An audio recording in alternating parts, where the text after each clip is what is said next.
Bonjour, ici votre hôte Samiline. Cette semaine, nous recevons Rénal Adam du district de Renault qui s'en va au cœur de ses citoyens pour vous dire ce qui se passe de bon. Bienvenue chez vous.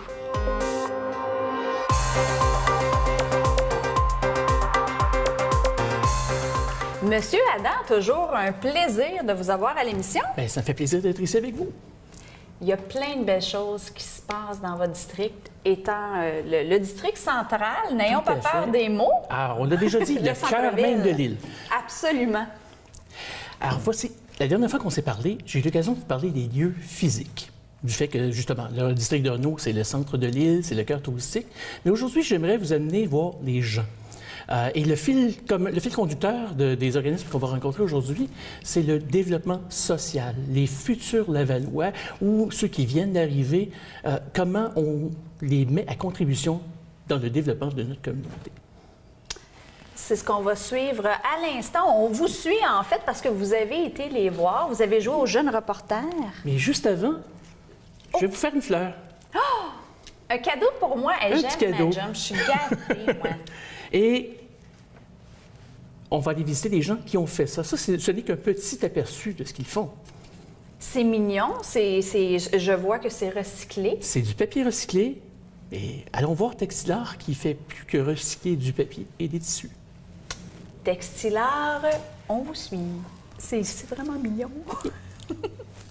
Bonjour, nous sommes ce matin chez Textilart, une entreprise de Renault. Je suis avec la directrice générale, Mme Jocelyne Herbic, et on va vous présenter l'organisme qui se présente comme étant recycleur de matières et de personnes. Donc, pouvez-vous nous en dire davantage là-dessus? Oui, finalement, nous, vous savez, on transforme la matière et les gens. Ça veut dire qu'on accueille des gens loin de l'emploi pour leur permettre justement de développer des compétences pour retourner sur le marché du travail.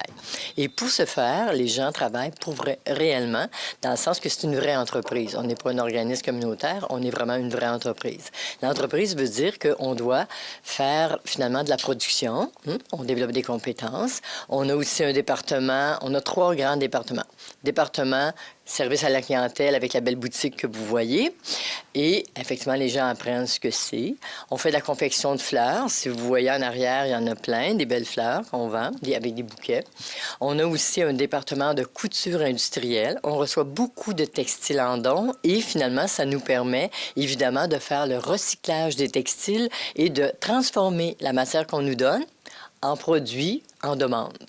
Tout simplement. Donc, tout ce qu'on voit derrière nous, ce sont des matériaux recyclés. Tout à fait, qu'on nous a donné, puis donc on donne une 4e, des fois une 10e vie. Ça dépend combien de ça l'a passé.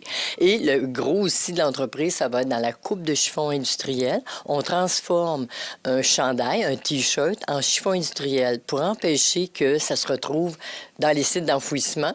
Dans un premier temps, nous traitons 1 300 000 livres de textiles par année. C'est l'équivalent de 42-45 pieds qui ne vont pas au site d'enfouissement, qu'on leur donne une autre vie. C'est sûr qu'ils finissent par y aller, là, mais ça s'en va, ces chiffons-là, dans les garages, chez les menuisiers, partout où on a besoin d'essuyer des liquides, que ce soit de l'eau, de la graisse, de l'huile, etc., polir. Donc, c'est une très belle idée. Mais vous savez, avant, on appelait ça des guenilles. Bon, bien maintenant, on appelle ça des chiffons. Chiffons industriels, ça paraît mieux. Mais les guenilles, nos mères le faisaient. Ils utilisaient déjà ce concept-là, ça fait longtemps. Que ça soit revenu, mais ça fait un bout de temps, je vous dirais, dans le sens qu'on est un sous-traitant pour la compagnie qui existe depuis plus de 60 ans, quand même. Donc, on est un sous-traitant pour eux. Mais pour les autres départements, c'est nous-mêmes qui faisons la gestion de tout ce qu'on doit développer, à savoir justement la couture industrielle. Là, on a présentement un contrat avec une entreprise de Laval, tout proche, où là, on fait on transforme, finalement, eux autres aussi, un peu leur matière, où on fait des appliqués. Là, présentement, vous allez voir, on rajoute des appliqués sur des vêtements qui ont déjà été confectionnés. Nous, on n'est pas dans la confection de vêtements, vraiment, pas maintenant. On est dans plus la confection de sacs, d'accessoires, de petits tabliers, des petites choses faciles, parce qu'on va montrer à nos gens la couture, mais c'est pas tout le monde. Et vous savez, la couture industrielle, Ça demande énormément de minutie et ça demande beaucoup de patience. C'est un travail très... Mais ça revient. On n'arrête pas de se faire appeler par des employeurs potentiels pour nos gens parce qu'ils cherchent là, maintenant, vous savez, des couturières. Parce que la couture a tombé, voilà 15 ans au Québec, mais là, on a toujours été reconnu comme le pays où la qualité est innommable, là, dans le sens qu'il la recherche. Fait qu'il recherche et ça revient. Donc, nous, on est après retravailler cet aspect-là, effectivement. Donc, la formation que vous donnez, c'est une formation à la qualité. Oui, tout à fait. Production et qualité. Ça, c'est sûr. Comme dans le vrai marché du travail. Ça, c'est très important. Et aussi, on est un 4e point de dépôt à Laval pour les produits électroniques. Donc ça, c'est important parce que c'est nouveau. Ça nous fait une année qu'on reçoit finalement tous les beaux vieux produits électroniques désuets. Et effectivement, on est un point de dépôt. Mais malheureusement, on ne les traite pas parce que ça demande vraiment une expertise que nous n'avons pas. Mais de toute façon, on est engagé par l'ARP pour faire le point de dépôt. Fait qu'on reçoit la matière et quand nos contenants sont pleins, bien finalement, l'entreprise qui les traite, ils viennent les chercher, tout simplement. Je crois comprendre que Textilar, c'est aussi, outre l'aspect entreprise, vous donnez de la formation en francisation. Oui, mais nous, on appelle ça du français québécois. Donc, les personnes immigrantes, on a plus de 95 de nos participants, ce sont des personnes immigrantes. Et pour les aider à s'intégrer au milieu du travail, on leur offre du français québécois. Mais pour ça, il faut que la personne connaisse, qu'il soit au niveau 4 du français. Si la personne ne comprend pas le français, elle fait de la francisation, c'est pas nous qui faisons de la francisation. Nous, c'est un plus. Le petit plus, c'est les expressions. Tu sais, vous savez, « Hey, va me chercher le livre dans le fond de la shop! » Pauvre monde, ils comprennent pas, ils ont raison. Mais là, on leur explique, parce que nous, ici, évidemment, on va parler du mot « lift », mais chariot lévateur. Sauf que dans les entreprises, on utilise beaucoup le mot « lift ». Mais en même temps, j'ai une formatrice qui fait le français québécois à 1h30 semaine. Et les gens adorent ça parce que j'ai majoritairement aussi des mamans. Et elles disent « Ah, enfin, je comprends quand mon petit me parle. » Parce qu'un petit qui va à l'école, lui, apprend vite le québécois. Fait que c'est très important. J'ai eu l'occasion d'assister à une activité de la Fête nationale, ici même, et c'était très, très sympathique d'entendre tout le monde parler le français québécois. Puis effectivement, pour nous remercier, puis l'objectif, c'est pas qu'ils se mettent à parler le québécois, mais ils nous font toujours des petites blagues en nous faisant être des guidines, toutes sortes d'expressions qu'on utilise, pas nécessairement à tous les jours dans tous les bureaux, mais quand on est un Québécois, ben, on comprend le québécois. Mais on trouve ça très important pour eux, mais aussi, ils sont très contents. L'intégration se fait de façon pas mal totale. Oui, une fois cette formation-là donnée. Le plus possible, effectivement. Et vous savez, cette année, on a fait une nouveauté ici pour permettre aux gens, parce que vous savez, les gens qui viennent, ça fait souvent un bout de temps qu'ils n'ont pas travaillé, autant les Québécois que les autres personnes, et pour se remettre en forme, finalement, parce que vu qu'on commence à faire la coupe de chiffon, c'est certain que là, c'est un travail répétitif. Et ça peut te faire mal dans le dos d'être debout toute la journée, faire toujours le même geste. Fait que pour empêcher les gens de se blesser, ce on a décidé de mettre en place, c'est une mise en forme. Donc, le matin, on a utilisé les services d'une ergothérapeute qui est venue valider tous les mouvements que l'on fait pour justement faire des petits étirements et tout ça avec un fond musical. Et c'est une de mes formatrices qui donne la formation. Ça dure 10 minutes à tous les matins. Et effectivement, ça aide, mais en même temps, il y a de la musique, fait que ça part bien le matin. Je crois comprendre que vous avez des activités pour les enfants aussi. Oui, effectivement. On a des ateliers et aussi on est allé plus d'une fois dans les bibliothèques de Ville de Laval. Offrir des ateliers. Entre autres, je vais vous montrer des sacs à franges qu'on appelle. Attendez un petit peu, là. Je n'ai tout pas loin. Bon, ils sont pas ici et là-bas, dans l'autre pièce. Et les sacs à franges, finalement, c'est fait à partir d'un T-shirt qu'on a modifié, que l'enfant, finalement, découpe. Évidemment, il faut qu'il soit capable de le faire. Il ne faut pas qu'il ait 6 ans. Ça prend des ciseaux. Et on va faire des petits nœuds. Et avec les petits nœuds, finalement, il n'y a pas de couture. On va vous montrer ça, vous allez voir, c'est très, très intéressant. On a fait aussi des couronnes de fleurs pour les enfants, les petites filles, mais même les petits garçons peuvent le faire pour donner à la maman ou à sa sœur. On a aussi, évidemment, des petits sacs en en toile, ou les plus petits, là, ils peuvent créer leur propre petit sac en dessinant sur les sacs à toile, en toile. Là. Et les enfants aiment bien ça. C'est vraiment intéressant. C'est très apprécié au niveau de la bibliothèque. C'est des activités qui ont lieu, si ma mémoire est bonne, dans le cadre des Journées de la culture chaque année. Je sais pas si c'est... Bien, on en fait plus qu'à ce moment-là. Donc, je pense que c'est des activités que vous offrez au niveau d'une clientèle. C'est gratuit, je pense. Hein? Fait que vous nous payez, la ville nous paye, mais c'est gratuit pour les gens. Fait que c'est très intéressant. Et là, c'est ça, on espère de continuer d'être des partenaires avec Ville de Laval pour faire toutes les bibliothèques. On les a pas toutes faites encore. Donc, Mme Arbic, je vous remercie beaucoup de nous avoir fait visiter aux installations. Une dernière question avant de terminer. Si nos auditeurs veulent participer aux activités ou venir se procurer vos produits, comment est-ce qu'ils doivent s'y prendre? Bien, c'est facile, ils se rendent, finalement, vous allez voir l'adresse en bas, là, tu sais, le 2615 Le Corbusier. Mais si vous voulez des ateliers, vous êtes plus les fins de semaine, un groupe de 12, vous appelez pour réserver, finalement. C'est 450-978-1272. Et à ce moment-là, on peut vous accueillir. Évidemment, une personne ou deux, la fin de semaine, malheureusement, on n'est pas encore ouvert. Mais si jamais ça se met à rouler pour vrai, oui, on va être ouvert. Mais présentement, 12 et plus, on ouvre pour vous spécialement. Et on peut aussi se déplacer. Si vous êtes une entreprise, vous êtes un organisme, vous êtes finalement une résidence personne âgée, on peut aller faire chez vous des ateliers. Vous allez voir, c'est très apprécié. Fait que merci beaucoup. Merci. On vous attend en grand nombre. Merci. À la prochaine. Oui. C'est merveilleux de voir la passion de ces gens-là à justement faire sûr que tout se passe numéro un. Les nouveaux arrivants sont à ce moment-là bien guidés pour être intégrés ici. Tout à fait. Textilar, puis la marque Falacolo, c'est pas mal des organismes chouchous pour moi dans le district de Renault. Je vais les visiter chaque fois que j'en ai l'occasion. Du même sens, je me pose la question, M. Adam, pour les personnes qui sont déjà ici, parce qu'on sait que c'est pas évident de réintégrer le monde du travail quand on a perdu tous points sociaux pour les sans-abri, par exemple. Il y a des places à Laval pour eux. Tout à fait. Elles ne sont juste pas dans le district de Renault, par contre. On peut parler de l'Aviron, qui est dans le district de Concorde, Bois-de-Boulogne, de l'Envolée, qui est davantage dans Sainte-Rose. Pour des gens qui sont en recherche d'emploi, dans le district de Renault, je vais y revenir, il y a Dimension Travail, il y a aussi Perspective Carrière, des organismes de réintégration, de formation professionnelle, de recherche d'emploi, qui font aussi un travail excellent. C'est davantage des organismes régionaux, donc moins liés directement avec les gens qui habitent le district de Renault. Parfait, merci beaucoup. On s'en va tout en musique cette fois-ci. Tout à fait. Je sais que vous êtes chanteuse, vous. Oui, entre autres. Donc, oui, effectivement. Donc, si on parle d'intervention sociale, de musicothérapie, est-ce que ça... C'est dans vos cordes? Ça touche une corde. Oui. Bien, allons voir le carrefour musical de Place Saint-Martin. On y va tout de suite.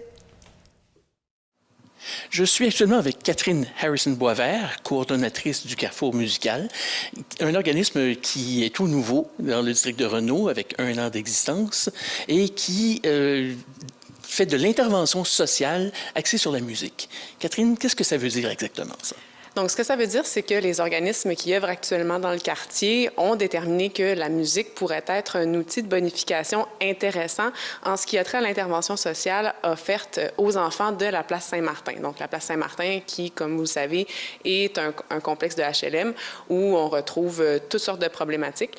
Donc, en fait, la musique peut être un outil qui va permettre aux enfants de s'exprimer, de développer des talents, d'exprimer ce qu'ils peuvent ressentir par rapport à l'école, par rapport à la famille, de vivre, d'expérimenter en fait des réussites.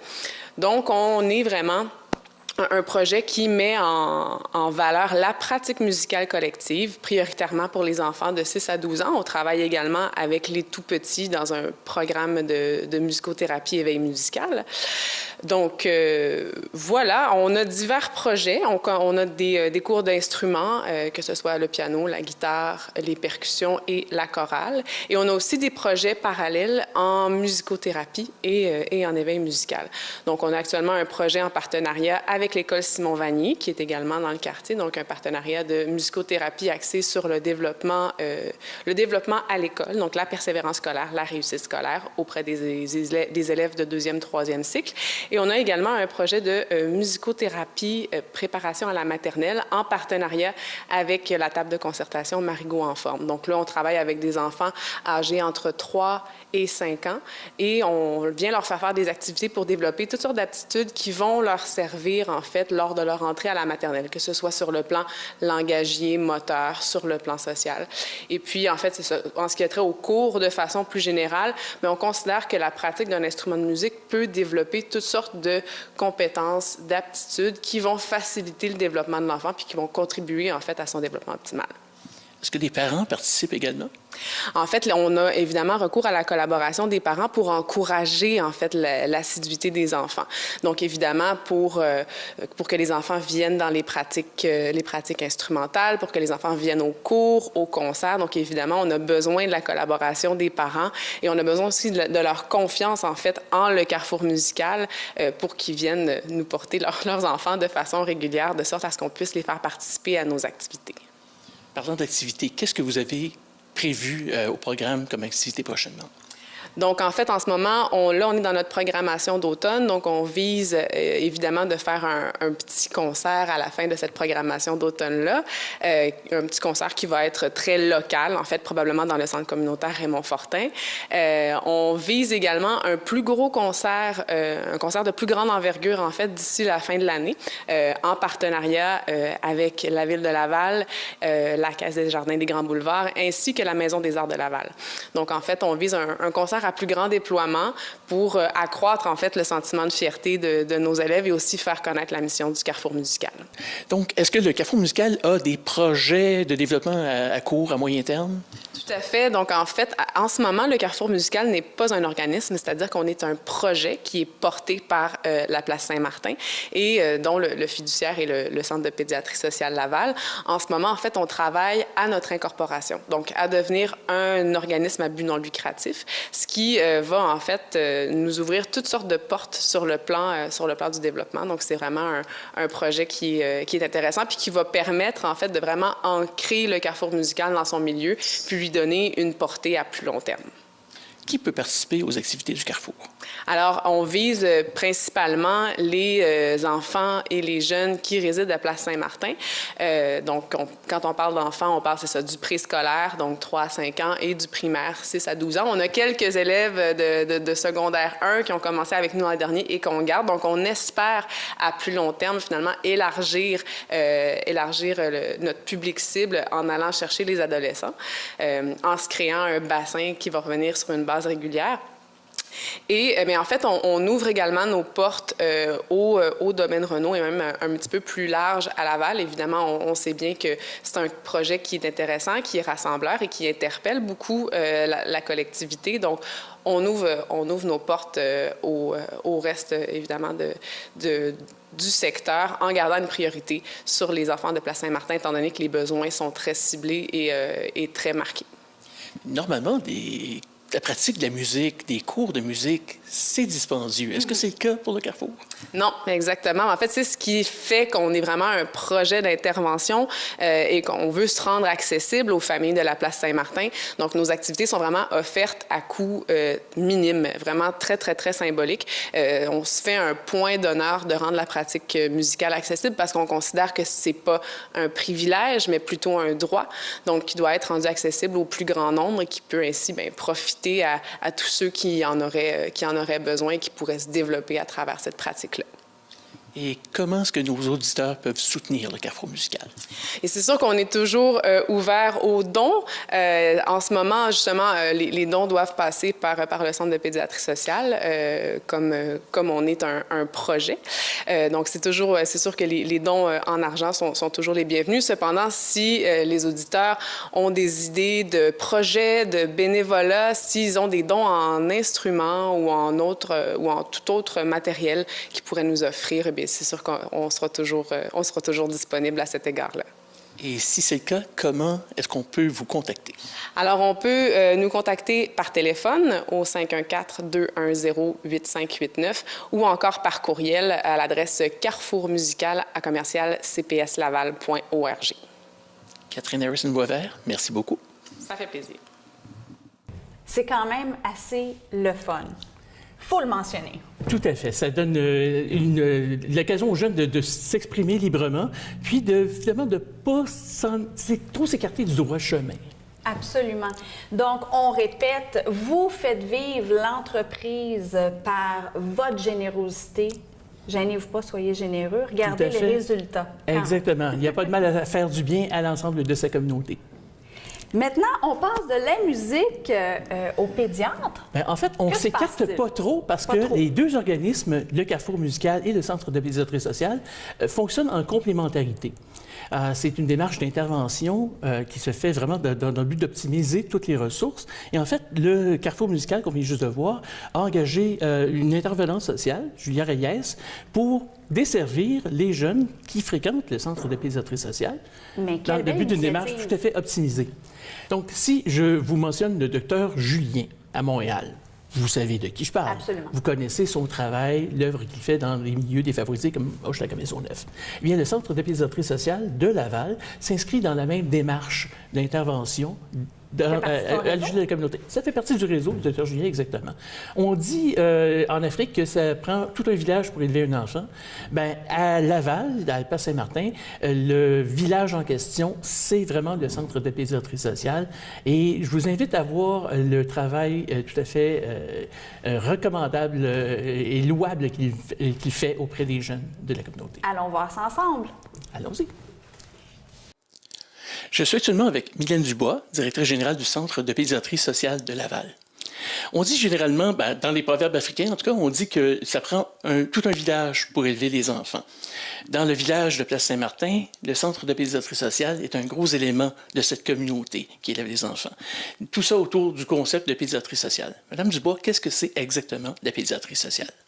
La pédiatrie sociale, en fait, c'est agir autrement avec les enfants, aller rejoindre les enfants plus vulnérables en alliant à la fois la médecine, le travail social, la psychoéducation, réunir tous les acteurs qui peuvent agir sur le développement d'un enfant. C'est souvent des enfants qui n'iraient pas dans le système de santé régulier, qui sont parfois, ce qu'on pourrait dire, tombés entre deux chaises, des parents qui n'ont pas nécessairement une mauvaise volonté, mais qui ne savent pas vers qui se tourner. Donc, nous, on est là, tout simplement, dans le quartier, la porte ouverte, pas de vitrine, pas de numéro compliqué, faites le 1, faites le 9.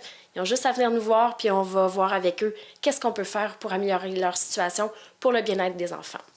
Quels sont les besoins que vous avez identifiés à Place Saint-Martin?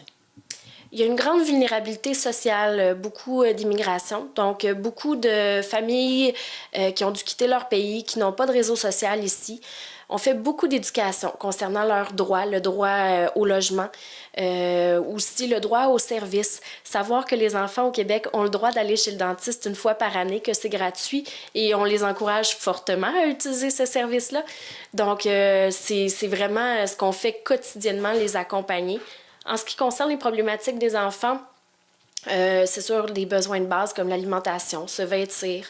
On a une bonne relation avec l'école, les professeurs, donc on voit aussi des problèmes de comportement en classe, hyperactivité, troubles d'attention, troubles d'apprentissage, donc on travaille avec ça. Puis c'est aussi des enfants qui n'ont pas nécessairement fréquenté de CPE ou qui n'ont pas parlé français beaucoup dans leur jeune âge, ce qui donne un léger retard dès la maternelle. Donc, nous, on travaille beaucoup en stimulation 0-5 ans, parler français, habileté psychomotrice, habileté sociale aussi, connaître ses couleurs, connaître les chiffres. Donc, de base, pour qu'ils commencent la maternelle le plus outillé possible.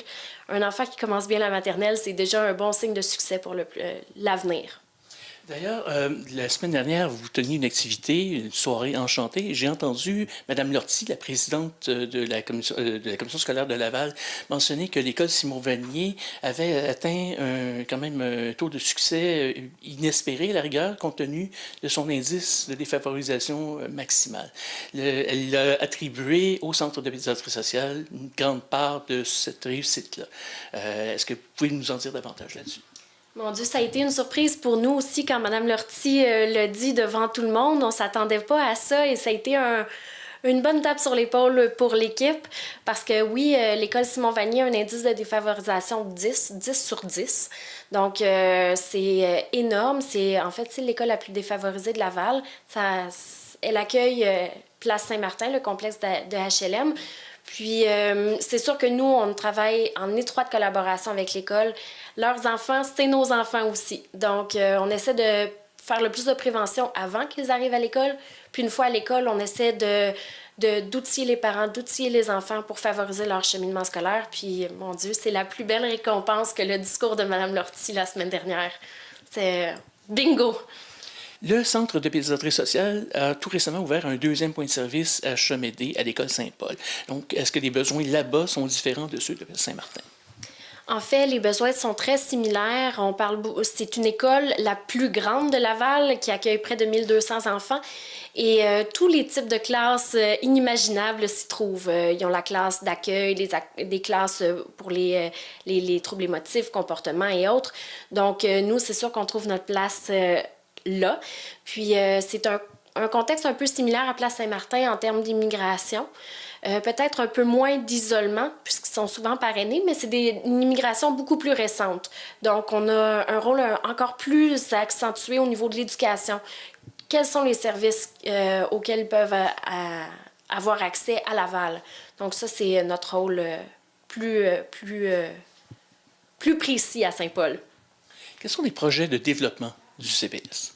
Grâce à la collaboration avec la commission scolaire, on prévoit déjà un 3e centre dans le secteur Pont-Viau qu'on a cerné il y a quelques années déjà. Donc, probablement pour 2017-2018, on aura un 3e centre à Pont-Viau grâce à la commission scolaire. Comment est-ce que la communauté, nos auditeurs, peuvent soutenir le Centre de pédiatrie sociale de Laval? En tout temps, on peut faire des dons en ligne sur notre site sécurisé. On peut aussi, on ramasse les jouets, les jeux propres, en bon état, ça c'est certain qu'on les ramasse. Puis la guignolée, qui est le samedi 17 décembre, vous allez nous voir partout à Laval. C'est la grande journée de la guignolée du Dr Julien, mais ce qui est donné à Laval reste à Laval. Donc, ça va servir pour les 2 et bientôt 3 centres de pédiatrie sociale à Laval pour offrir des services de psychoéducation, de l'art-thérapie, de la musicothérapie. Là, on a une psychologue qui nous a approchés, de l'orthophonie. Bref, nous, on voit très grand, puis chaque dollar ramassé, c'est un dollar de plus qu'on peut offrir aux enfants. En fait, notre statistique le démontre, notre dernier rapport financier, sur $1, c'est 85 sous qui vont en service direct à l'enfant par des professionnels cliniques. Donc, nous, on veut continuer, puis on veut même améliorer cette statistique-là pour l'année prochaine. Est-ce qu'on peut devenir bénévole du Centre de pédiatrie sociale? Oui, on peut être bénévole. On a des bénévoles à l'accueil, des bénévoles à l'aide aux devoirs, des bénévoles pour les activités, pour la guignolée. Donc, vous pouvez nous contacter en tout temps à notre numéro, sur notre site Internet, sur notre page Facebook, pour suivre nos activités, voir nos photos, sans problème. Merci à vous, Mme Dubois. Merci, M. Adams. Impressionnant. Tout à fait. Je dois dire en toute transparence que j'ai l'immense plaisir de siéger comme administrateur du Centre de pédiatrie sociale, représentant de l'Office municipal d'habitation. Tout à votre honneur. Et je profiterai de l'occasion pour inviter les gens à donner généreusement à la guignolée du CPS qui aura lieu le 17 décembre, en même temps que la grande guignolée du Dr Julien qui va avoir lieu à Montréal. Monsieur Adam, ça va toujours trop vite, on a toujours trop de fun. Il faudrait que je revienne. C'est pas trop, ça se peut pas, là, ça n'existe pas trop. Donc, on a assez de fun, mais ça passe pas mal vite. Donc, vous allez nous revenir dans quelques épisodes, j'imagine. Très certainement. Puis, il y a tellement d'autres ressources qui valent la peine d'être mentionnées et présentées dans Renault. Je vais être très heureux de revenir vous voir pour ça. Être au cœur des citoyens, c'est ce qu'on aime. Vous allez nous rapporter de nouveaux dossiers et de nouvelles passionnantes. Au cœur de l'île, au cœur des citoyens, au cœur de la communauté. C'est génial. On se revoit. Merci beaucoup d'avoir été des nôtres. Merci à vous de m'avoir reçu. C'est déjà le temps de nous quitter. Merci à tous nos invités collaborateurs et à vous d'avoir été des nôtres pour cette autre émission à votre image. Bienvenue chez vous. Vous savez que cette émission est en rediffusion 4 fois semaine sur tous les réseaux de TV Laval au bas de l'écran. On se retrouve la semaine prochaine. D'ici là, je vous envoie le plein d'énergie positive. Ici votre hôte, Samy Lynn.